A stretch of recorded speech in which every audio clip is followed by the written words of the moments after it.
Hey, how's it going? Today I am talking about post-race stretching.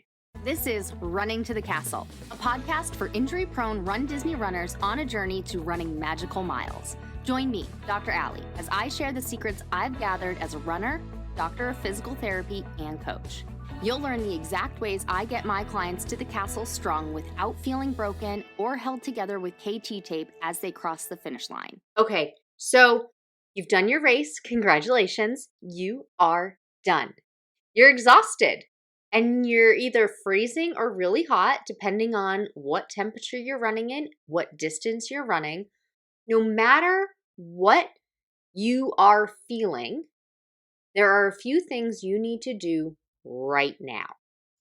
So, as you're coming out of the finisher's chute at a Disney race, you are going to grab your water, your Powerade, your snack box, your banana, your medal, grab it all. You may also want to stop at the medical tent. You can do that. I urge you that any ice you're getting, see if you can get it where they don't wrap it onto you and you hold on to it and use it after. The reason for that is because you don't want to cool down. You don't want to ice before you do your post-race stretching. So, stretching should be done when your muscles are warm. And when I'm talking about stretching, I am talking about static stretching, holding the position for a prolonged amount of time. Maybe it's 10 seconds in a row, 15 seconds, 30 seconds, a whole minute. That's what I'm talking about. I'm not talking like when you first wake out of bed and you're like, oh, yes, good stretch. That's not the type of stretching I'm talking about.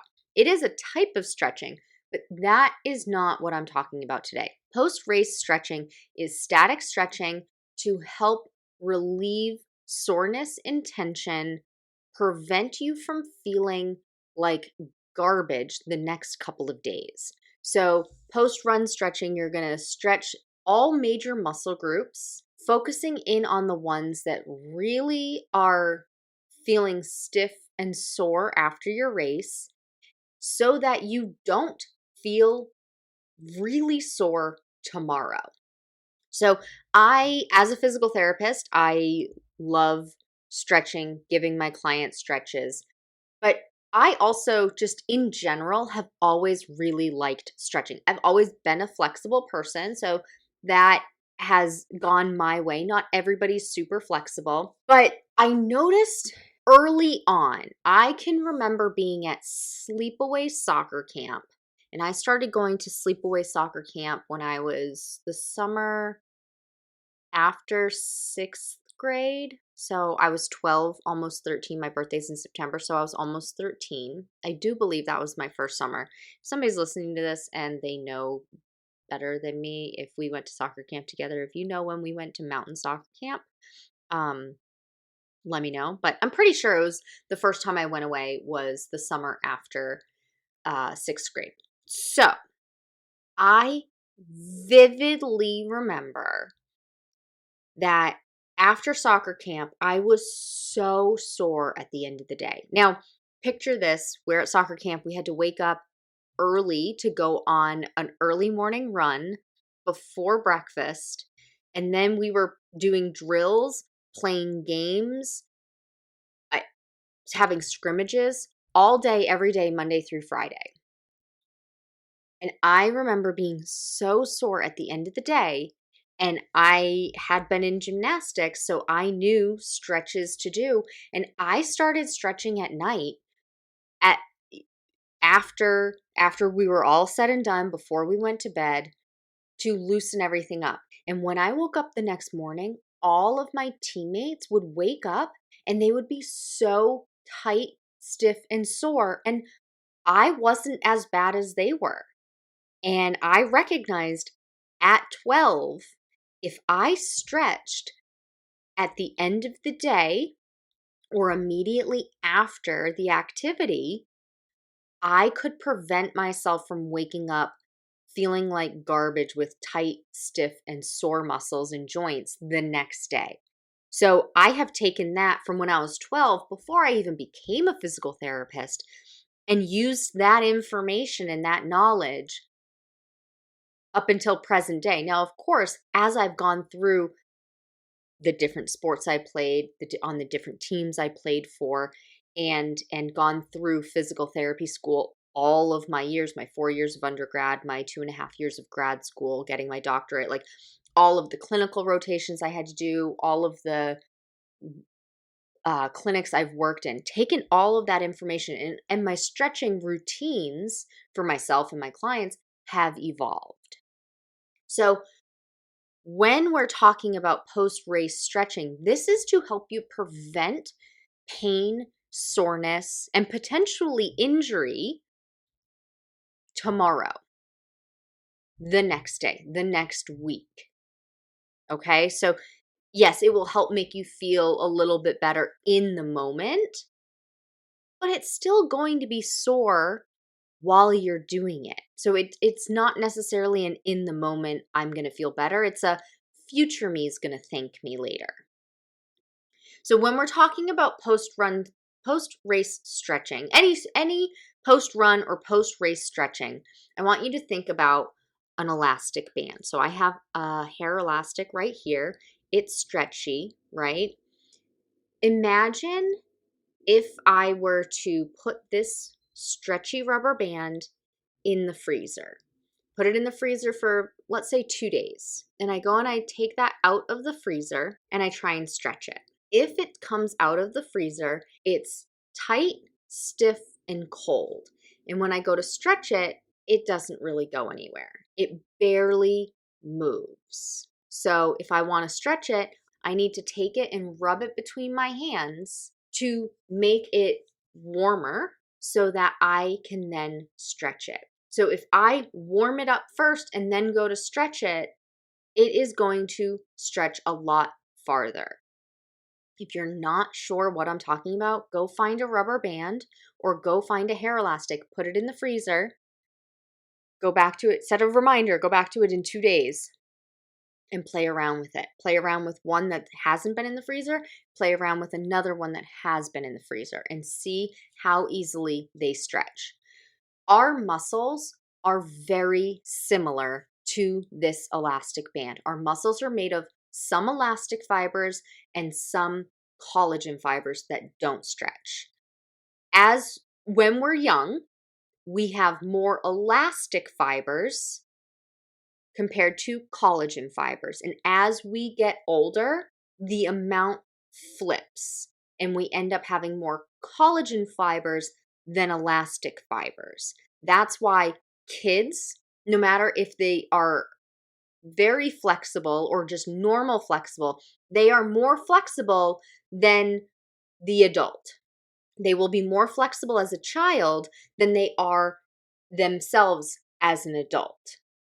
And of course, if you are in activities like gymnastics, ballet, other activities where you stretch a lot, you are going to be more flexible because you are training your body to be flexible. But when we are talking about muscles as adults, whether you're flexible or not, if your muscles are cold, they won't stretch as far or as well compared to if they're warm. So that's why when you are done with your race, don't go get the ice. Don't go sit down and cool down. Do your stretches first. Do your stretches while your muscles and your joints are still warm. They're ready to be stretched, and you're going to get much more out of your stretching routine if you do the stretches while you're warm. My favorite stretches to do after a race, after a run, but since we're talking post-race stretching, doing some calf stretches, doing some hip flexor stretches, hamstring stretches, quad stretches, some low back stretches. If you are a tense upper body runner, you'll want to do some upper body stretches like your pec stretches. And when you first are getting out of the finisher chute, you just ran 6 miles, 13.1 miles, 26.2 miles. Maybe you did Dopey and this is the end of 48.6. your muscles are sore, your joints are tired, everything has worked really hard. You may not be able to stand and do the stretches and hold them for 10 seconds, 15 seconds, 30 seconds, 60 seconds like you would if you weren't as tired, weren't as sore. So you may need to do just a couple of mobility motions where you get into the position and come directly out of it, and you do it in a nice slow movement, nothing fast, nothing forceful, but it's slow, but you may not be able to hold the position just yet. If you can, hold it for 10 to 15 seconds. Stand in that hip flexor stretch to stretch out the front of your hips. And then do a quad stretch or a quad mobility, a hamstring stretch or a hamstring mobility. Do a standing calf stretch, and then bend your knee and do a standing soleus stretch. The ideal situation is hold for a total of 60 seconds, but immediately after the race, you may not be able to do that because you're so tired and just overall exhausted. So you may be holding it for 10 seconds or 15 seconds. And then go back to the room, take a hot shower, take a hot Epsom salt bath, and then go and lay in bed and do some stretches there. Do some lower trunk rotations, some figure four piriformis stretching, some hamstring mobility movements, some hamstring stretches. Lay on your belly, bend and straighten your knee for some ham curls. Bend your knee and hold your ankle for a quad stretch. Again, doing either mobility, where you're moving in and out of the position very slowly but not holding it, or holding it for 10 or 15 seconds. And then do that multiple times throughout the day. You may just be able to do the standing ones if you're going to the park. You may not be able to go lay down, but before you go to bed, go stretch again to help prevent future you from feeling too sore, too tight, and overall in pain. If you stretch it out immediately after the race and then frequently throughout the day, you will feel so much better. I have felt it myself from those early days with soccer camp to now. If I forget to stretch, I'm like, ooh, why do I feel so sore and tight? Oh, that's right. Such and such thing came up and I forgot to stretch after my walk or after my run.